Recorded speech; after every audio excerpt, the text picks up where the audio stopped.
podcast that you're listening to is being presented to you with the cooperation of the SJ Network. If you're a person who needs a publicist and you want to appear on podcasts, contact Stephen Joyner at s-j-network.com. Let's get on with the show. Welcome to the Season 8 premiere of Too Many Podcasts. We are fortunate enough today to have as our guest, Ben Shrewsbury of the Two Marks and a Spark podcast. Unfortunately, this show is still hosted by Jim the Podcast Sherpa. Maybe we can replace him with this pineapple.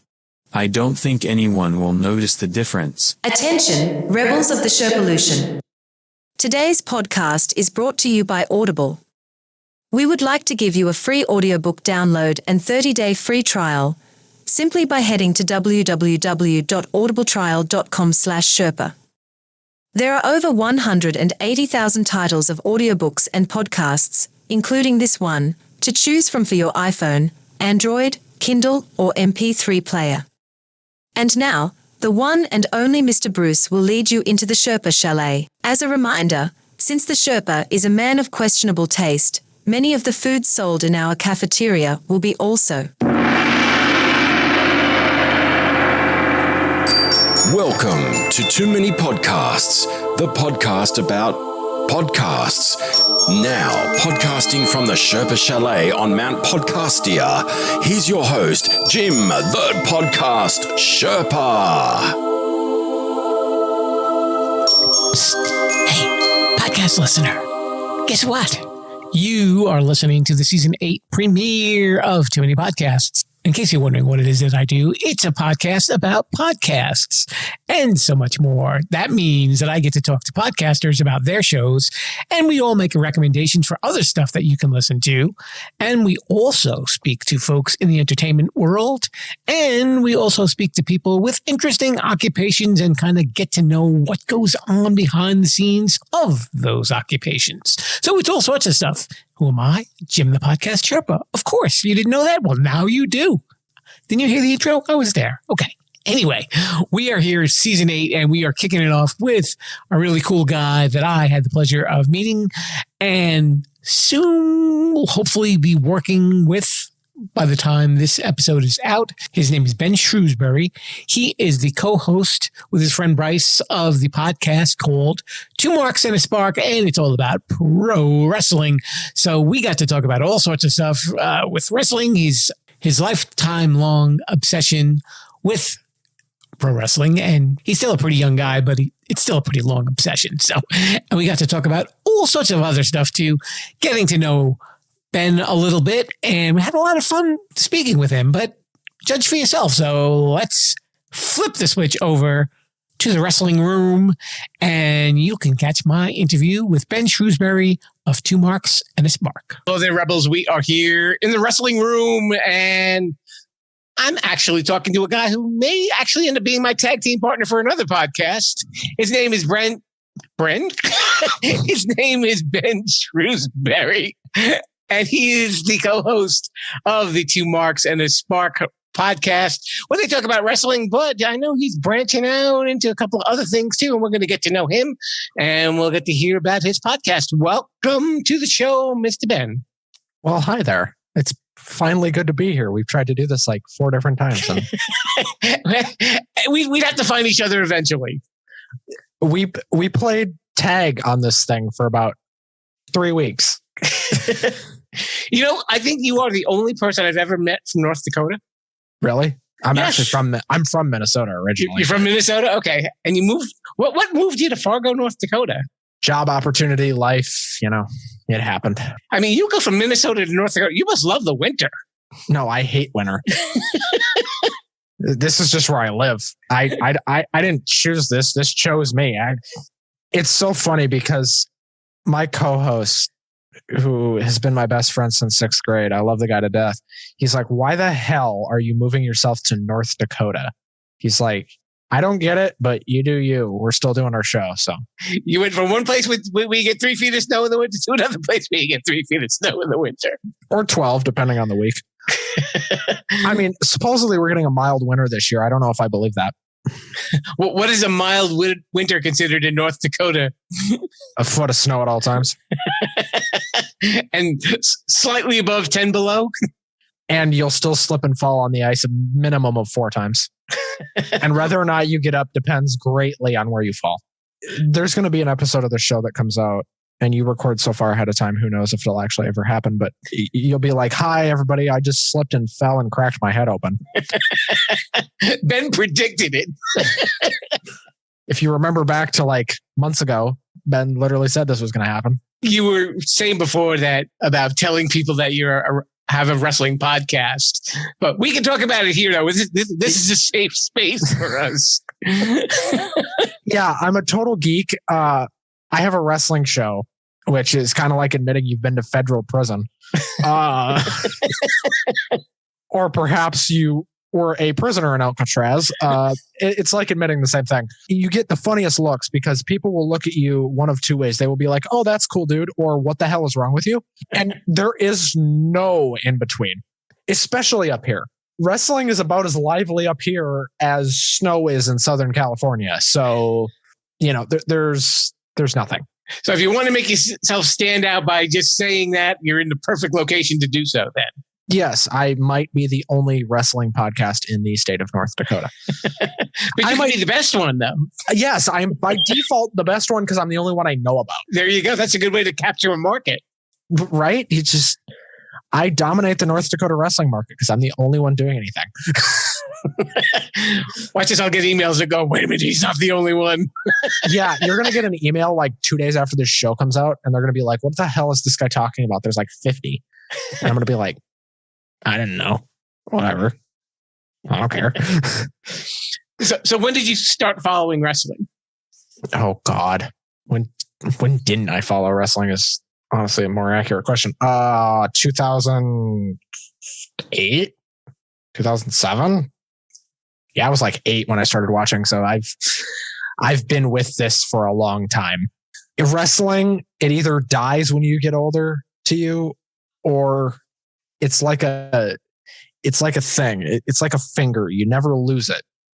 You might bend it over and you might not pay attention to it for a while, but it's not gone. It's just not there at the moment. It's funny how mainstream it's become in the time that you've been watching it to today.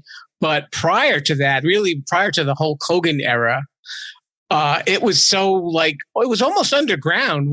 When I used to watch it with my brother, it would be on at 11 o'clock at night. Yep. It still is. Yeah. And you see all the promos for like all the local arenas that they were appearing at. There was one Florida wrestling show and it was on Spanish television. Yep. From 10 to 11. Right. Sounds right. Spanish wrestling is actually really interesting in terms of its history because it actually goes back further than American wrestling in a lot of ways. The luchadors. Yeah, it goes back way further than American wrestling because American wrestling actually started as a carnival sideshow. Mm-hmm. And wrestling matches, before they were predetermined, would often last 6 hours and end in draws. So that's when the promoters decided we need to start,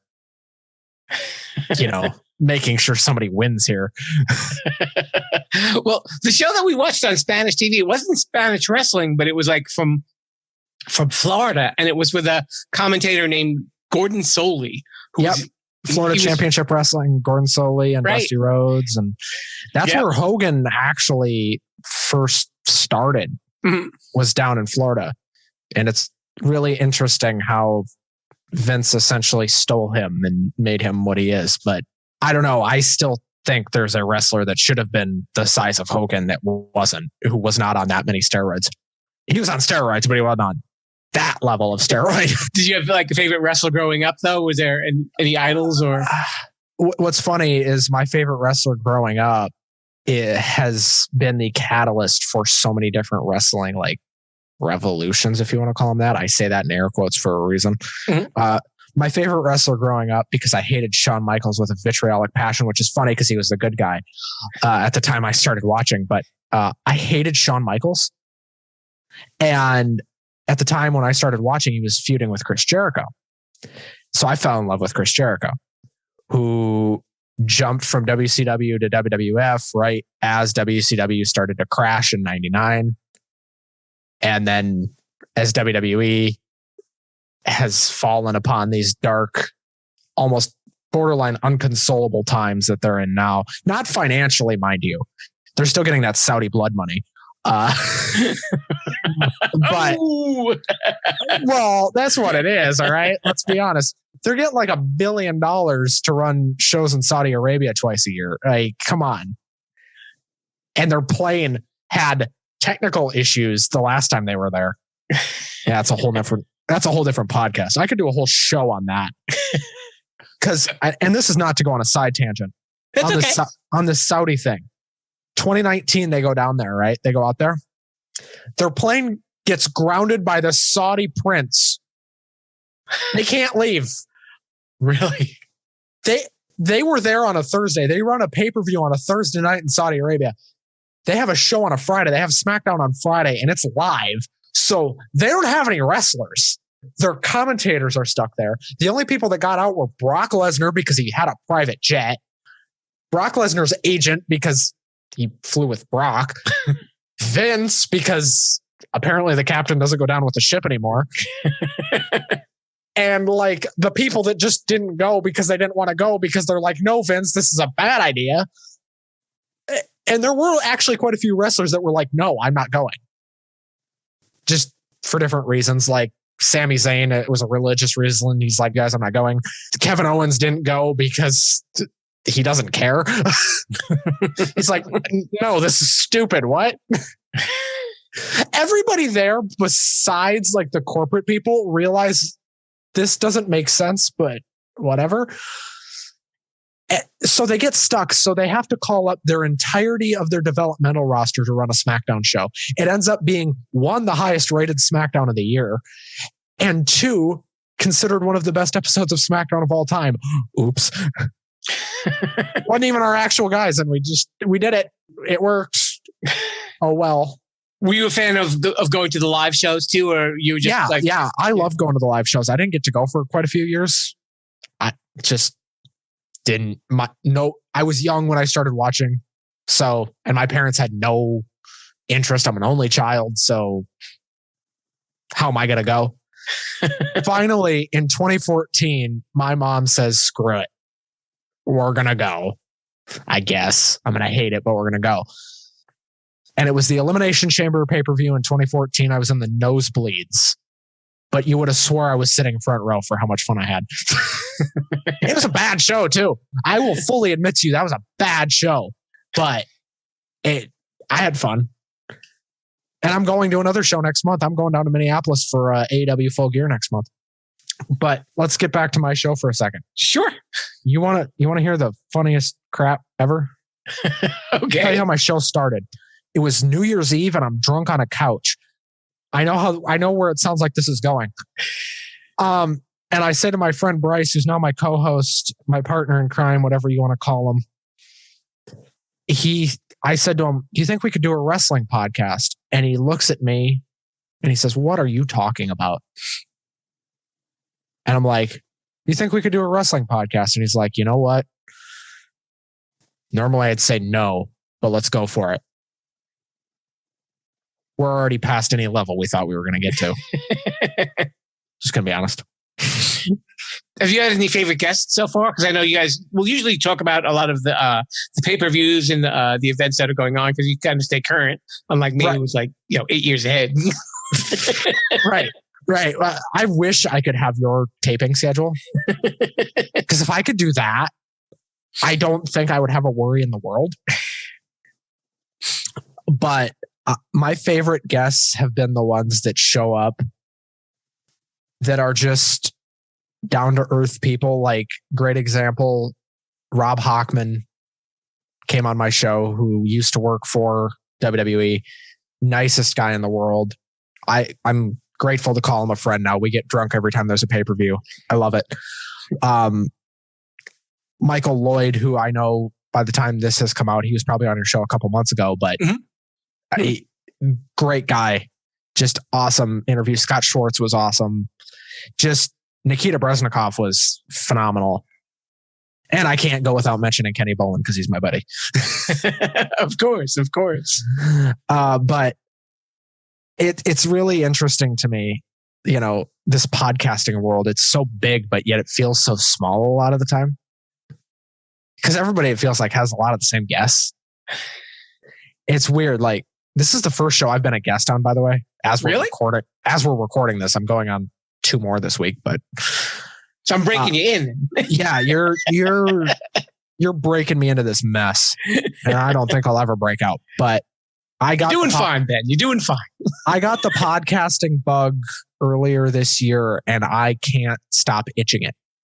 I love doing this stuff, which is why I produce and edit 2 shows on top of my own. It is kind of like your own little like microcosm that you can kind of call the shots on. That's right. That's what I like about it. That's what I like about it too. And I hate to promo something that isn't just my show, but I'm going to do it. Saturday Night at the Movies with Steve Rubin, the show that will have had several episodes by this point, and by the time this comes out, and been going on for a few months, but it hasn't even started yet as we're recording this. It's been recorded, but it hasn't been posted yet. Saturday Night at the Movies with Steve Rubin. I produced that show. Steve Rubin's an awesome guy. Jim, you said you've met him. Yes. I don't know if he's been on the show, but awesome guy. I love working with him.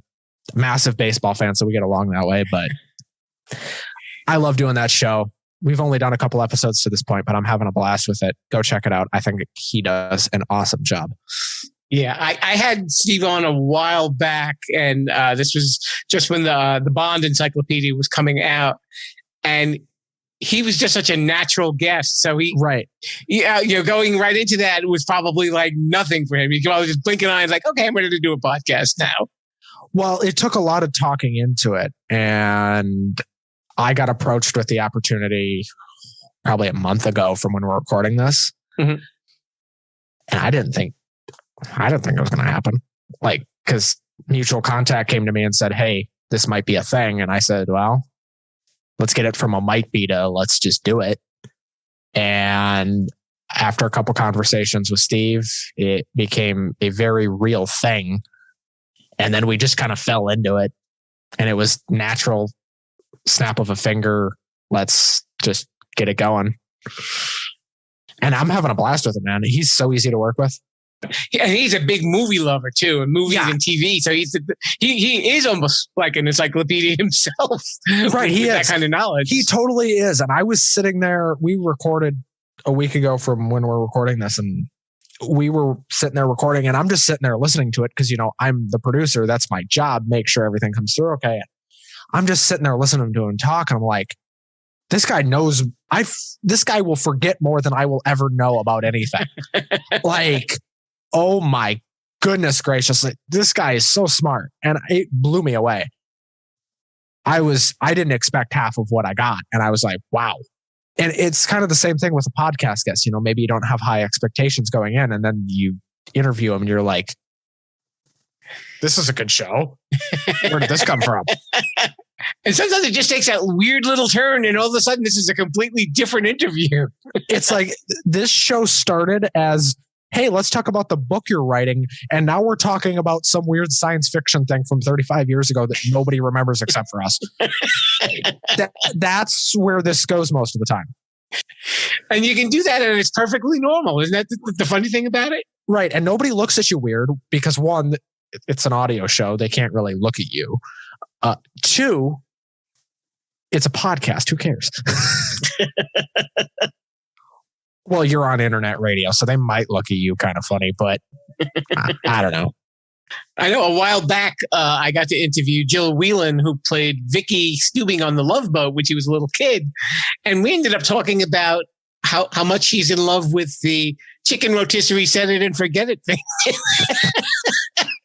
She's like, I'm making dinner with it tonight. It is great. Like, let's be honest, but chicken's awesome. I don't know. Are we going to spin off into a food conversation? Oh my goodness. It's funny to me because a lot of this podcasting stuff has happened. I only started my show this year. Mm-hmm. So, well, last year as this comes out probably, but this year as we're recording this, and it has been this wild ride of just what the hell is going on now. Like, I have people in my contact list that I sometimes just look at my contacts. I'm like, how did this happen? Where am I? What world is this? What country am I in? I don't know if you have some of that too. Yeah. Where you just look at your phone sometimes like, I can just text this guy and he doesn't care. I know, especially with like some of the actors and the creators that I've gotten to speak to. And one time I had an interview with a guy named Joe Alves who designed the shark from Jaws. And I'm having a conversation with this guy. And I was playing it back saying, did I just talk to the guy who designed the shark from like one of the most iconic movies in the 20th century? Right. And that's how I was when I interviewed Nikita. Like I was listening back to this show and I'm like, did I just do that? Did that happen? Where am I? Am I awake? Well, that's the surprise, especially when they're along for the ride with you. Right. That's such the fun part. Yeah. Like Kennedy Phillips, I'm a big Hell of a Boss fan. Mm-hmm. So getting to interview him was a total trip. I find out about this 3 days before we're going to do it. And I've interviewed him twice by the time this comes out. And he's an awesome guy. I just never expected that. When I got into this, I was just doing it for the fun. Again, drunk idea that turned into something way more. Oops. Don't get drunk, Ben, I guess. Or do it more, depending on. Or if you have to make major decisions, make sure you have a bottle next to you. Exactly. I didn't view it as a major decision at the time. But Jim, 10 months later, how does it look? It's so funny to me how that ended, but I really don't know how we got where we are with this whole thing, because and this is such a whirlwind to me, and coming on your show made me think about it a little bit, because again, this just started this year and we're just on this ride, and I tell my co-host every day, this doesn't feel real. This feels weird. Like I feel like I'm going to wake up tomorrow and you're just going to be off my Facebook friends list. All these people that I've gotten to know are just going to be gone. It's just this weird thing. This is a fever dream. This isn't the real world. Like in Dallas, you're going to wake up next to a stranger and go, I dreamt I was this podcaster. Yeah. I'm going to wake up and I'm actually going to be like 45 and twice divorced and just broke. And I dreamt I was 20 again and I was a podcaster and successful and happy. It's a weird thing. Please tell me it wasn't a dream. I wake up every day and I actually check my phone. I still have not, none of this is set in for me. I wake up to emails sometimes where I'm like, how is this real? Because I got an email from a guy who we just did a show together and we're going to be doing another one, Dave, from the Working with Wrestling Fan or Working Wrestling Fans podcast. And he emailed me to be on my show. And I was like, this isn't real. This guy wants to be on my show. What? Jim, what is going on? That's what I said. Ben, what is going on? Like, I don't even know what's happening anymore. I just show up to these things now and I'm like, am I really here? Did this happen? You know what? You got to enjoy it while it's happening. That's right. And editing, and I edit in a city like yours. That's very public knowledge at this point. We're both friends with Michael Glenmore. MGM. Great guy. Yes. Wonderful guy. And I love working with him. And he is so awesome to me in every single way possible. And he had taken a break from his show and we got to talking and I got to know him. And I was like, if you ever want to do your show again, I'll edit for you. I don't care. And it works great. And we've just started the last couple months here, but he's really rolling them out and we're full gear and I love doing it. And I love working with him because you know how easy you've met MGM. You know how easy he is to just, you throw an idea at his head and you're getting 3 responses within a minute. Yeah, it's so nice. And that's another wild one to me that just happened by accident. I think you were there when that happened. I think you were on the Zoom call. I might have been. I don't know. Or was that one of the ones you missed? I don't remember, but there was a Zoom meeting where that happened and there was other people there. But that's another weird one to me, that it's just like, how did I get here? Well, this is definitely keeping you hopping. I mean, between your show and then the other two that you do and work on, and you're still going to be a part of it. I'm putting your stamp on it as well. Well, yeah, and that's what I like about it. I like producing. I like editing. That's what I got into this with, because I've edited stuff before. I've produced stuff before. This is my first, where I'm getting interview requests. I've worked with people who get interview requests, but I've never been the one to do it. I've facilitated them, but never actually been the one to go on the show, which is the weird part for me, because I'm so used to not being in front of the microphone or on camera or whatever. But because I'm such a behind the scenes guy. I mean, look at my face. I've got a face to just stay behind the camera. I always have a face for podcasting. Well, so do I. It's fine. That's why we get along. I'm so used to not being the center, quote unquote, of the interview or the interviewer. I'm so used to being the one saying, all right, guys, we're going in 5, because when I was in high school, I did live sports. That's what I did. I was part of the AV club and I was a nerd like that. So I'd sit in the production truck for 12 hours at a time. So I'm used to getting on a headset and screaming at people. Okay. But now I'm the one that puts on the headset and gets screamed at. It's weird. I don't know if I like it or not. I'm fine with it. But yeah. The tide has turned. The tide has turned. It's the weirdest thing. What's funny is even the shows I'm on, with the exception of when I'm a guest or whatever, everything I'm a part of, I'm either the producer, the host, or both for. So there's no one yelling at me. And it's like, I'm getting so lucky not having to have anyone above me on these things. Because, on a lot of shows, you've got a producer who's telling you, hey, we're going to do it like this, or we're going to do it like that.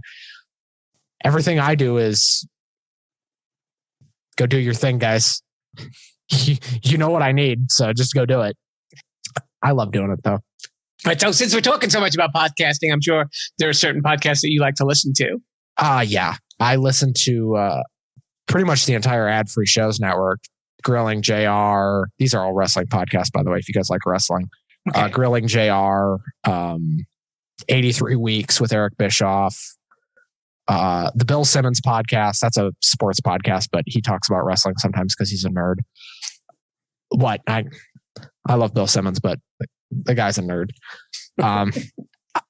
Jim, are you a sports guy? I don't really get too much of an opportunity to watch sports that often, so I'm usually busy doing this stuff. Well, yeah. See, that's what I like about Bill's podcast is he goes over so much of everything that even if I don't have time to watch everything, I can still listen to that. And because he does such a good job of describing things, but it's like you're just having a conversation with a friend. He doesn't talk to you like you're some genius. No, he's like, so this team sucks. They're really bad. I love it. And I love Cousin Sal on there. And I also like to listen to, there we go, Madman Wrestling. Okay. Andrew Zarian and Rich do a great job. And everybody at Fightful, Denise Salcedo does a great job. I want to shout her out specifically. Instant Culture with Denise Salcedo. She is probably, if there is a wrestling podcast that is going to compete with Rogan in 5 years, like we're talking on popularity level, something that could compete with Rogan, she's got everything she needs. She is phenomenal. And I cannot sing her praises enough. And we have a portion of the show and we call it Shameless Self-Promotion. Shameless Self-Promotion. And this is where you can let everybody know where they can get in touch with you or follow you or do whatever you want with them. Nothing illegal, though. Well, of course, that's implied. You don't promote that. Promote it? No. Go follow my show, 2 Marks and a Spark. We're on everything, I think. We should be, unless Apple got mad at me again. They don't like me because I have an explicit podcast, and apparently they don't understand what that means. Go listen to In a City Like Yours with Michael Glenn Moore. I edit that show, so supporting me into it. Go listen to Saturday Night at the Movies with Steve Rubin as well. Another awesome show that I totally don't work on. Just kidding. Follow me on Twitter at Ben Shrewsbury, as it's spelled somewhere in the title or something. I don't know. It'll be on the show notes. It'll be in the show notes. Copy that and type it into Twitter. You'll find me. There you go. Got like -5 followers. There you go. And do I have anything else? No, that's pretty much it for right now. For when we're recording this, I think there's going to be one more thing, but that's not available yet. So, okay. If something comes up, I can always throw it in the show notes. Right. If and when that other thing happens, I will tell you. Okay. So he's on the podcast. He's on the Twitter. And he might be on something else, but we'll know soon enough. I mean, I stream on Twitch, twitch.tv/TheBenMan. I just play video games over there. I'm just a nerd. Listen, guys, I watch wrestling and play video games. I'm a very simple human being. I don't want for a lot. Nothing wrong with that, Ben. Jim, thank you for having me, by the way. I want to say that. Well, it's okay. You are quite welcome, sir. And you can listen to Ben and his buddy Bryce with 2 Marks and a Spark and check out some of his other handiwork on these shows with our friends, Michael Glenmore, In a City Like Yours, and Saturday Night at the Movies with Stephen J. Rubin. Ben, thank you so much for coming on the show. Thank you, Jim.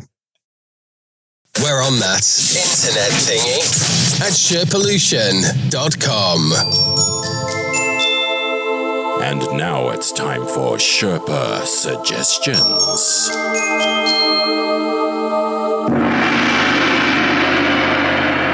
In addition to Ben's podcast, 2 Marks and a Spark, here's a few other wrestling podcasts for you to check out.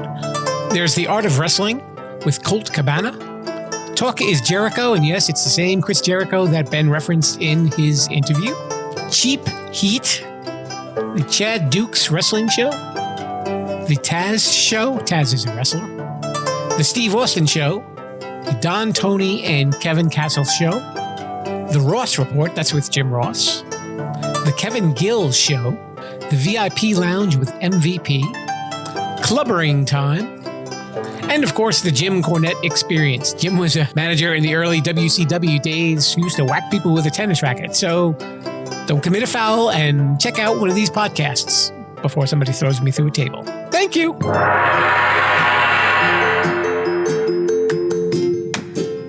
Thanks once again to Ben Shrewsbury, and be sure to check his podcast out, 2 Marks and a Spark, with his buddy Bryce, of course.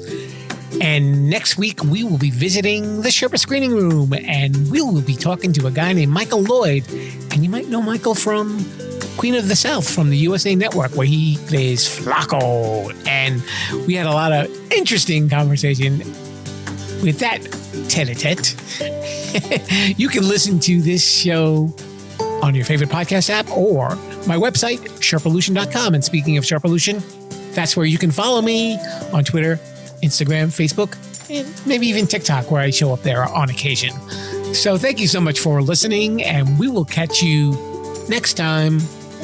Viva la Sherpalution. Mr. Bruce, let's jump off the top rope to get out of the Sherpa Chalet, shall we? Let's go! Thanks for listening to Too Many Podcasts. Please disperse. You can go home now. I said you can go home now. Viva la Sherpalution. Viva la Sherpalution. Yo, come back now, you hear?